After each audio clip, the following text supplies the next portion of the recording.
Hello everyone. आज हम CBSE कक्षा 7वीं की बुक रुचिरा संस्कृत की बुक पढ़ेंगे। आज हम स्टार्ट करते हैं। पंचमः पाठ पंडिता रमाबाई।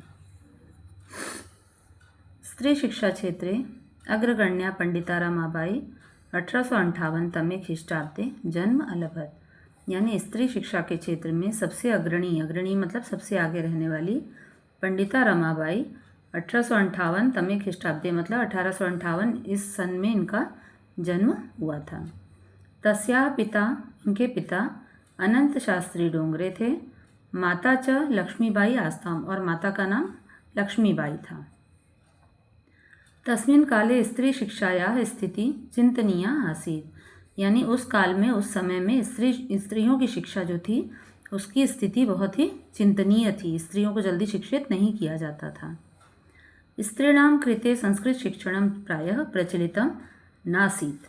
यानी स्त्रियों की शिक्षा जो थी, स्त्रीणां कृते संस्कृत शिक्षणम, स्त्रियों के लिए संस्कृत का शिक्षण प्राप्त करना प्रायः बहुत ज़्यादा प्रचलित नहीं था। किंतु डोंगरे रूढ़िबद्धां धारणां परित्यज्य, लेकिन जो डोंगरे थे, जो इनके पिता, वो रूढ़िबद्ध मतलब प्राचीन धारणाओं को त्याग कर, परित्यज्य यानी त्याग कर, स्वपत्नीं संस्कृत अध्यापयत, यानी उन्होंने अपनी पत्नी के साथ में संस्कृत का अध्यापन किया था, संस्कृत पढ़ाने का काम किया था। एतदर्थं सह समाजस्य प्रतारणाम अपि असहत, मतलब इसी कारण से उनको और उनकी पत्नी दोनों को समाज की प्रताड़ना भी सहन करनी पड़ी थी। अनंतरम रमा अपि स्वमातुः संस्कृत शिक्षां प्राप्तवती, इसीलिए जो रमा थी उन्होंने भी अपनी माता से संस्कृत की शिक्षा प्राप्त की थी। Next paragraph. कालक्रमेण रमायाः पिता विपन्नः संजातः, मतलब समय की गति बदलती रही और जो समय था वो आगे बढ़ा और रमा के जो पिता थे वो विपन्न हो गए। विपन्न होना मतलब गरीब हो जाना, निर्धन हो जाना। तस्याः पितरौ ज्येष्ठा भगिनी, मतलब इनके माता पिता और ज्येष्ठा मतलब होता है बड़ी, भगिनी यानी बहन, बड़ी बहन मतलब माता पिता और बड़ी बहन, दुर्भिक्ष पीड़िता दिवंगता, मतलब इन लोग अकाल से पीड़ित हो गए, और दिवंगत मतलब मर गए। एक समय ऐसा आया जब इनके गांव में अकाल की स्थिति आ गई और ये लोग मतलब इनके जो माता पिता और बड़ी बहन जो थे वो तीनों के तीनों मर गए, दिवंगत हो गए। तदनंतरम रमा स्वज्येष्ठ भ्रात्रा, मतलब उसके पश्चात रमा जो थी वो अपने ज्येष्ठ मतलब बड़े, भ्रात्रा यानी भाई, अपने बड़े भाई सह पदभ्याम समग्रम भारतम अभ्रमत, मतलब उन्होंने पैदल यात्रा की थी अपने बड़े भाई के साथ में, समग्र भारतम पूरे भारत में भ्रमण किया था पैदल ही। पदभ्याम यानी पैरों की सहायता से, मतलब पैर से वो पूरे भारत में भ्रमण करने निकली। भ्रमण क्रमे सा कोलकाता प्राप्ता, और भ्रमण करते करते वो दोनों कहाँ पहुँच गए? कोलकाता, जैसे हम कलकत्ता के नाम से भी जानते हैं। संस्कृत वैदुष्येण सा तत्र पंडिता सरस्वती चेती उपाधिभ्याम विभूषिता, और संस्कृत विषय में वैदुष्येण मतलब संस्कृत विषय में बहुत ज़्यादा योग्य होने के कारण उनको पंडिता की उपाधि मिली थी। पंडिता और सरस्वती, इन उपाधियों से उन्हें विभूषित किया गया था, अलंकृत किया गया था। मतलब ये उपाधियां उन्हें दी गई थी। कौन कौन सी? पंडिता और सरस्वती, इन दो उपाधियों से उनको अलंकृत किया गया था। तत्रैव सा ब्रह्म समाजेन प्रभाविता वेदाध्ययनम अकरोत्, और वहाँ वो ब्रह्म समाज से बहुत ज़्यादा प्रभावित हुई और उन्होंने वेद आदि का अध्ययन भी किया। पश्चात सा स्त्रीणां कृते वेदादीनां शास्त्राणां शिक्षायै आंदोलनं प्रारब्धवती, और इसके पश्चात उन्होंने स्त्रियों के लिए वेद आदि का अध्ययन और शास्त्रों की शिक्षा के लिए बहुत ज़्यादा आंदोलन प्रारंभ किया। मतलब स्त्रियों को भी वेद आदि का अध्ययन करना चाहिए, क्योंकि उससे पहले स्त्रियों को वेद आदि पढ़ने की बहुत ज़्यादा छूट नहीं मिली हुई थी। तो इसीलिए इन्होंने ही, रमाबाई ने ही शुरुआत करवाई थी। शास्त्राणाम शिक्षाएं यानी शास्त्रों का और वेदों आदि का ज्ञान, आदि वेदों और शास्त्रों का ज्ञान भी स्त्रियों को होना चाहिए। इसकी शिक्षा के लिए इन्होंने आंदोलन प्रारंभ किया।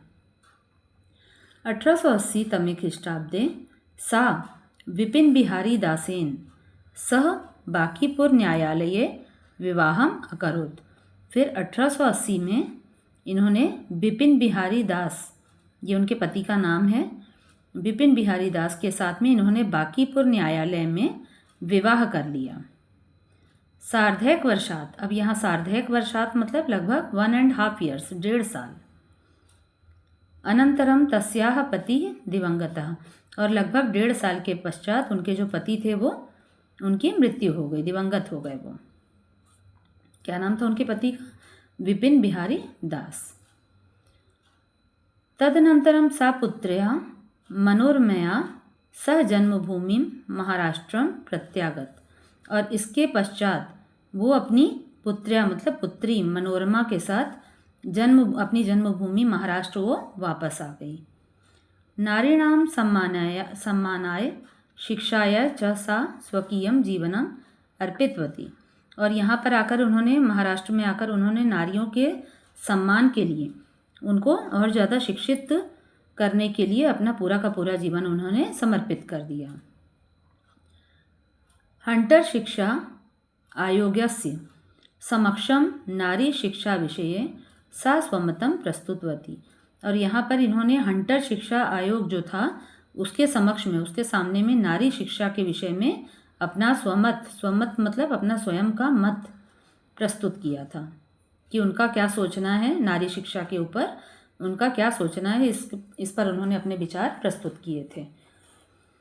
सा उच्च शिक्षार्थम इंग्लैंड देशम गतवती, और वो यहाँ से उच्च शिक्षा प्राप्त करने के लिए इंग्लैंड देश भी गई। तत्र ईसाई धर्मस्य स्त्री विषयकैः उत्तम विचारैः प्रभाविता जाता, और यहाँ उन्हें ईसाई धर्म में स्त्रियों के विषय में शिक्षा प्राप्त करने का उत्तम विचार उनको प्रभावित कर गया। यहाँ पे ईसाई धर्म में कि स्त्रियों की शिक्षा कैसी होती है, ये इनसे वो बहुत ज़्यादा वो प्रभावित हो गई। अगले पेज को देखेंगे। इंग्लैंड देशात रमाबाई अमेरिका देशम अगच्छत, अब वो इंग्लैंड देश से फिर रमाबाई जो थी वो अमेरिका देश में गई। तत्र सा भारतस्य विधवा स्त्रीणाम सहायतार्थम अर्थसंचयम अकरोत्, और तत्र सा भारतस्य विधवा स्त्रीणाम मतलब अमेरिका गई और वहाँ से वो भारतीयों की, जो भारतीय लोगों में विधवा स्त्रियाँ होती थी उनकी सहायता के लिए उन्होंने अर्थ संचय प्रारंभ किया। अर्थ संचय मतलब पैसों का इकट्ठा करना उन्होंने शुरुआत की। और किस लिए वो पैसे इकट्ठा किए? केवल यहाँ भारत आकर विधवा स्त्रियों की सहायता करने के लिए उन्होंने धन का संचय किया। अर्थ संचय मतलब धन का संचय करना, रुपए इकट्ठे करना। भारतम प्रत्यागत्य मुंबई नगरे, इसके पश्चात वो भारत वापस आई। मुंबई नगरे सा शारदा सदनम अस्थापित, और यहाँ मुंबई आकर उन्होंने शारदा सदन की स्थापना की।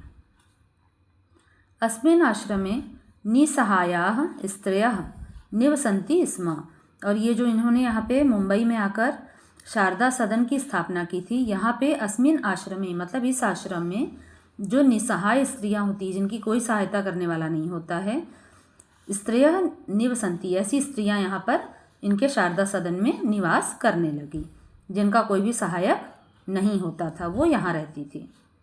निवसन्ति स्म तत्र स्त्रियः मुद्रण टङ्कण काष्ठ कलादीनांच प्रशिक्षणमपि लभन्ते स्म, और यहाँ पर इनको जो मुद्रण होता है, मुद्रण मतलब छपाई का काम, और टंकण मतलब होता है टाइपिंग का काम जो होता है ना, किसी भी चीज़ को टाइपिंग आदि करने का काम।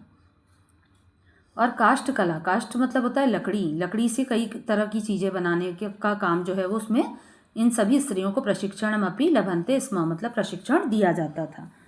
किन किन चीज़ों के लिए?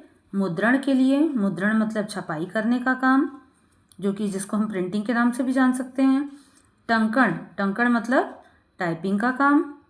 काष्ठ मतलब लकड़ी से, कला काष्ठ कला यानी लकड़ियों से कई प्रकार की चीज़ें बनाई जाती हैं, उन सब के बारे में इन सब स्त्रियों को प्रशिक्षित किया जाता था।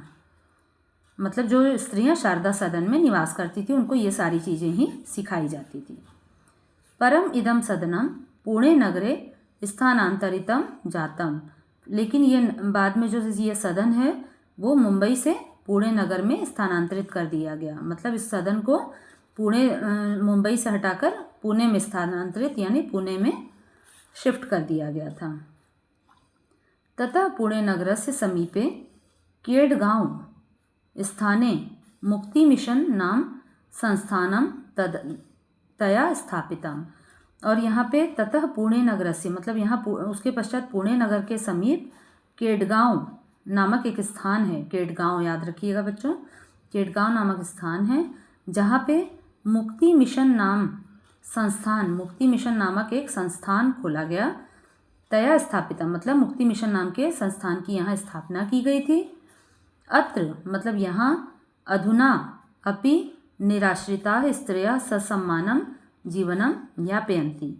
अधुना मतलब इस समय, अत्र मतलब यहाँ आज भी जो निराश्रित स्त्रियाँ होती जिनका कोई आश्रय देने वाला नहीं होता है, ऐसी स्त्रियों को यहाँ पे ससम्मान जीवनम यापयन्ति, ससम्मान के साथ यहाँ पे जीवन इन लोग आसानी से जीती हैं। देखो जैसे कि चित्र में दिख भी रहा है, पंडिता रमाबाई मुक्ति मिशन, ये यहाँ पे पुणे नगर में स्थित है।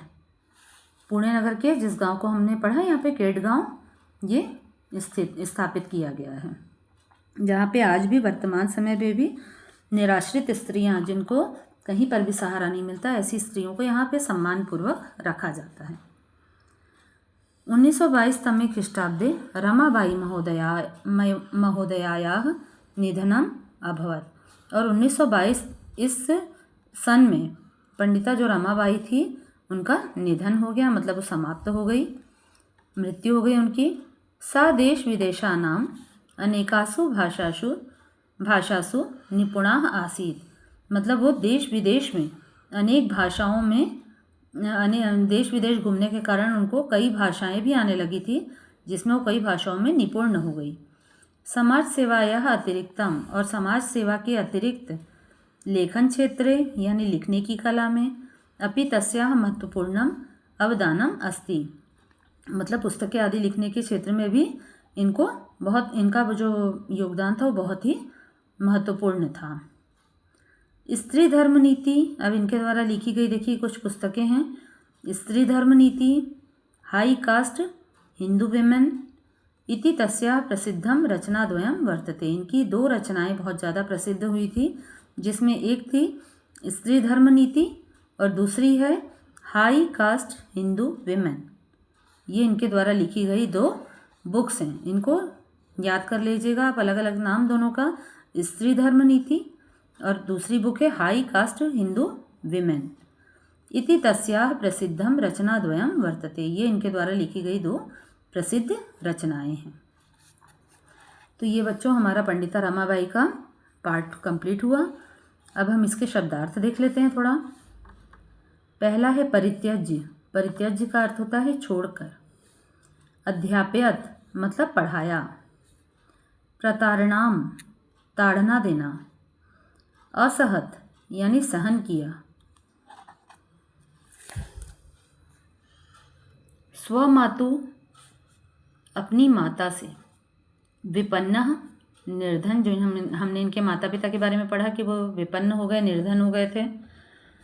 दुर्भिक्ष पीड़िता यानी अकाल से पीड़ित। दिवंगताः मतलब मृत्यु को प्राप्त हो गए। उपाधिभ्याम यानी उपाधियों से। प्रारब्धवती आरंभ किया। सर्धैक वर्षात यानी 1.5 वर्ष। प्रत्यागच्छत लौट आई। अर्थ संचयम धन संचय, धन इकट्ठा करना। प्रत्यागत्य लौट कर। मुद्रणम छपाई करना, प्रिंटिंग करना। देखिए यहाँ अगर हिंदी में छपाई नहीं समझ में आएगा तो इंग्लिश में भी दिया हुआ है प्रिंटिंग। टंकणम, टंकणम का अर्थ होता है टंकण करना यानी टाइपिंग करना। निराश्रिताः यानी बेसहारा, जिनको कोई भी पूछने वाला नहीं होता है, हेल्पलेस जिसे हम कहते हैं। यापयन्ति बिताते या बिताती हैं, यहाँ पे टाइम स्पेंड करते हैं, जो मतलब जिनको कोई भी सहारा नहीं होता है, ऐसी स्त्रियां यहाँ पे निवास करती हैं। अवदानम, इसका अर्थ है योगदान।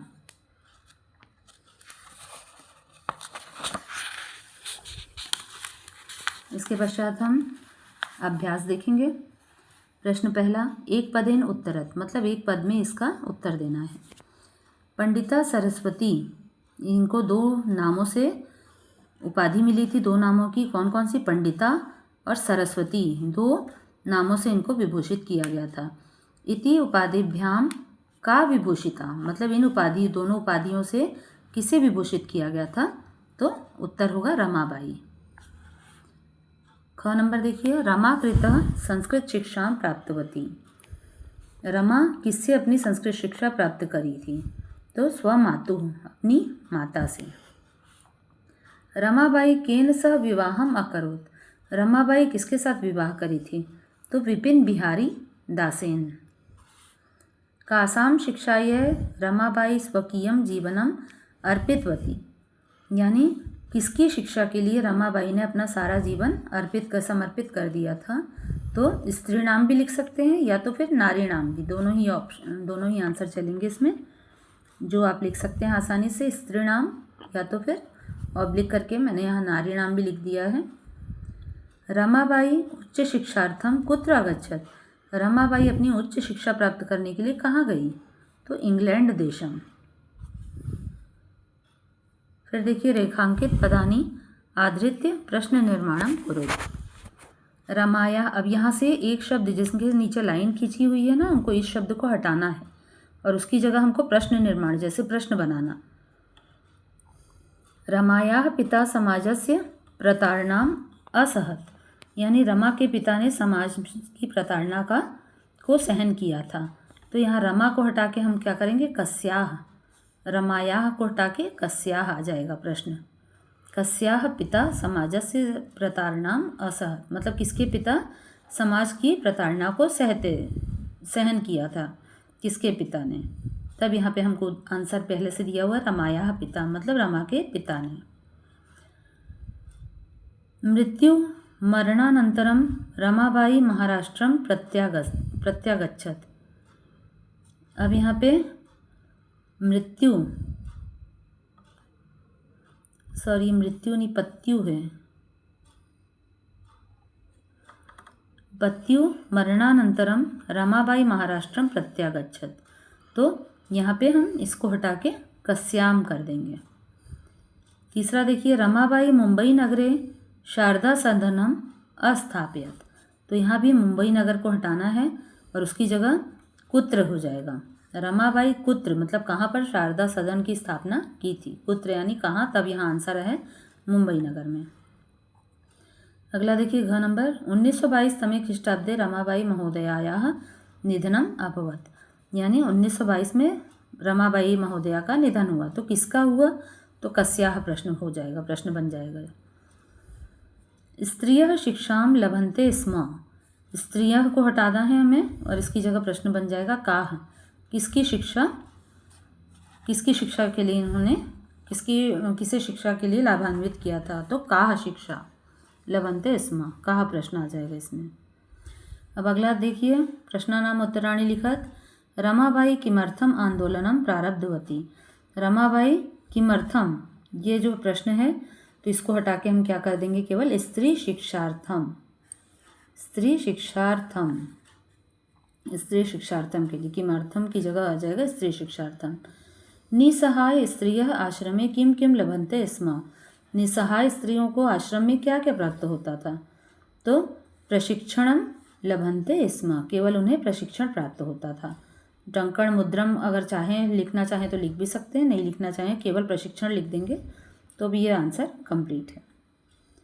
कस्मिन् विषये रमाबाई महोदयायाः योगदानम अस्ति, मतलब किसके विषय में रमाबाई महोदया का योगदान है? तो समाज सेवा के लिए। इनका आंसर जो आएगा वो समाज सेवा। केन रचनाद्वयेन रमाबाई प्रशंसिता वर्तते, कौन सी रचना के लिए रमाबाई प्रशंसित थी, उनकी कौन कौन सी 2 रचनाएं जो यहाँ पे हमने पढ़ा था, स्त्री धर्म नीति और हाई कास्ट हिंदू विमेन, ये इनकी 2 रचनाएं थी। तो उन्हीं का यहाँ पे नाम आ जाएगा कि इन 2 रचनाओं के लिए उनको प्रशंसित किया गया था। इसके बाद एक बार इसको देख लीजिए, अगर आप चाहें तो इसका स्क्रीनशॉट भी ले सकते हैं। अधोलिखिता नाम पदानाम निर्देशानुसारम पद परिचयम लिखत, पद परिचय देना है इसमें। जैसे यहाँ ये हेल्पिंग बॉक्स दिया हुआ, हेल्पिंग बॉक्स नहीं है, ये पद हैं, मूल शब्द हैं, लिंग है, विभक्ति और वचन है, इतनी चीज़ें इसमें दी हुई हैं। जैसे देखिए इसमें एग्जाम्पल उदाहरण भी दिया हुआ है। वेदा नाम, इसका मूल शब्द क्या है, वेद। लिंग कौन सा है, पुल्लिंग। विभक्ति है षष्ठी विभक्ति और वचन है बहुवचन।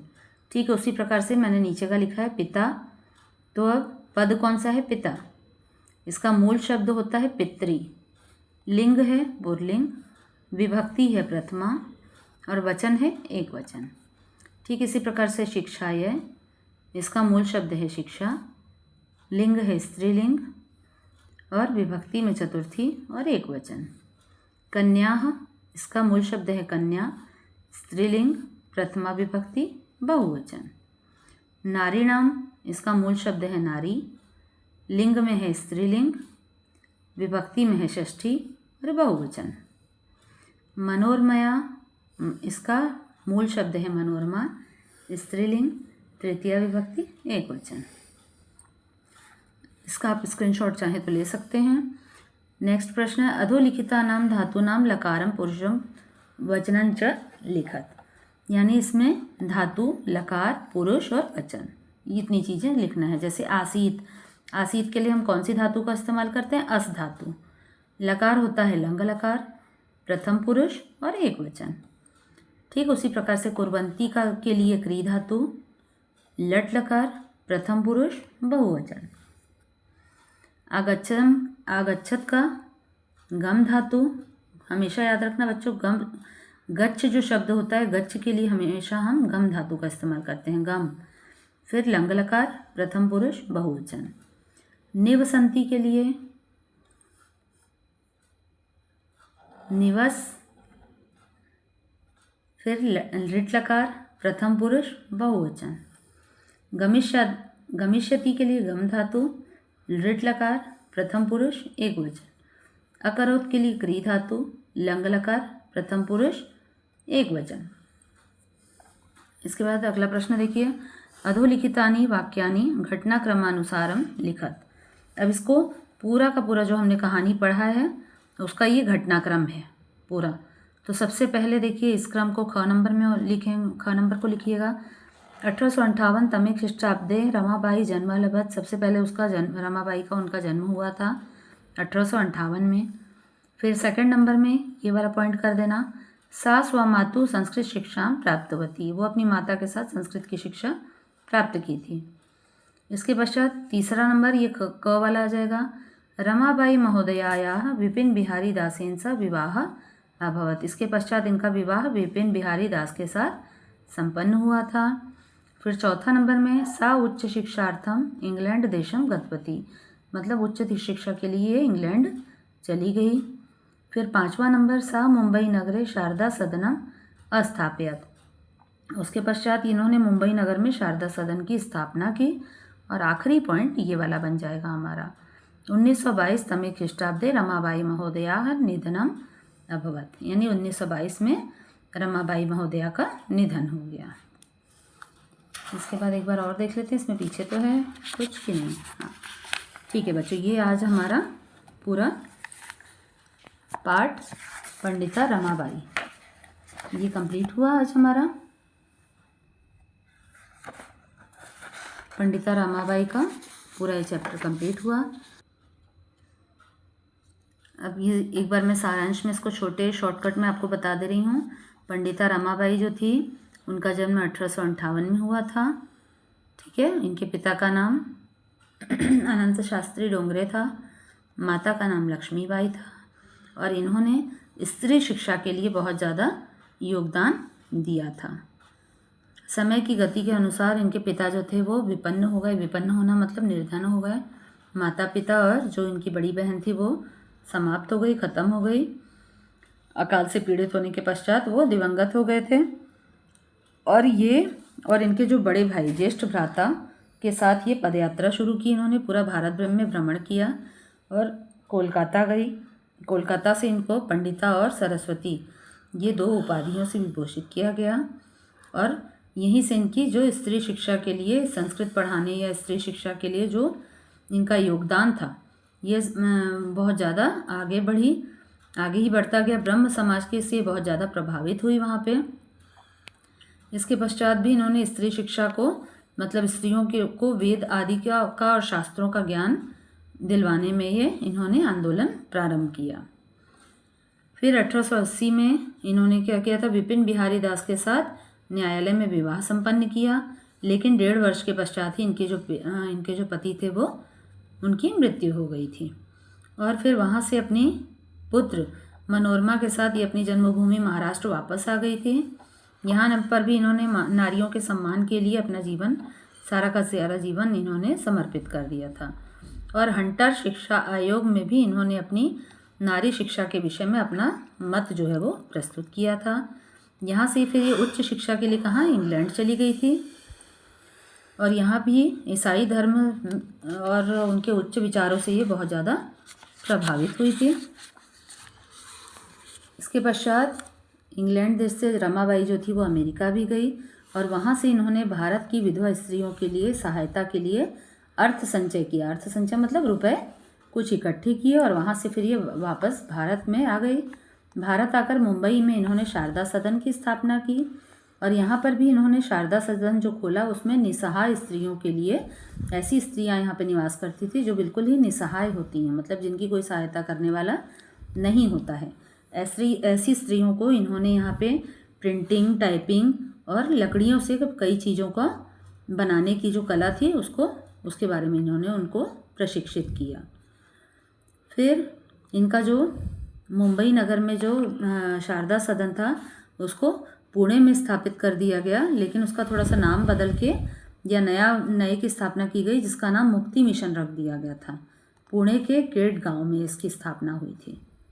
याद रखना बच्चों, पुणे के केट गांव में मुक्ति मिशन नामक संस्थान की स्थापना की गई थी। यहाँ पर भी निराश्रित जो स्त्रियाँ होती हैं वो सम्मान के साथ यहाँ पे जीवन यापन करती हैं। फिर 1922 में रमाबाई जो थी उनका निधन हो गया था और देश विदेशों में अनेक भाषाओं में ये देश विदेश घूमने के कारण ये अनेक भाषाओं में निपुण हो गई थी और समाज की सेवा के लिए इनका जो महत्वपूर्ण योगदान था उसके कारण इनको आज भी जाना जाता है। और स्त्री धर्म नीति और हाई कास्ट हिंदू विमेन ये इनके द्वारा लिखी गई 2 प्रमुख रचनाएं हैं। ठीक है बच्चों, ये अगर आपको अच्छा लगा हो तो प्लीज़ मेरे चैनल को सब्सक्राइब करें और लाइक और फॉलो का बटन दबाएं। एक बार मैं इसको पेज को पलट रही हूँ, आप इसको अगर लगे तो प्रश्न उत्तर और ये सबको स्क्रीनशॉट ले लीजिएगा।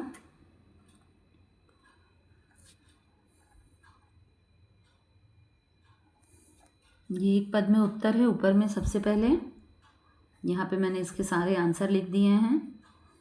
फिर सेकंड नंबर में रेखांकित पदानि आधृत्य प्रश्न निर्माणम कुरुत, यानी पहले से उत्तर दिए हुए हैं, जिसके नीचे लाइन खींची रहती है ना बच्चों, उसको हटा के उसकी जगह हमें प्रश्न लिखना होता है। जैसे अगर आपका नाम मान लो मनोरमा है, अगर आपने आंसर दिया मेरा नाम मनोरमा है तो उसके लिए प्रश्न पूछा जाएगा ना, आपका नाम क्या है।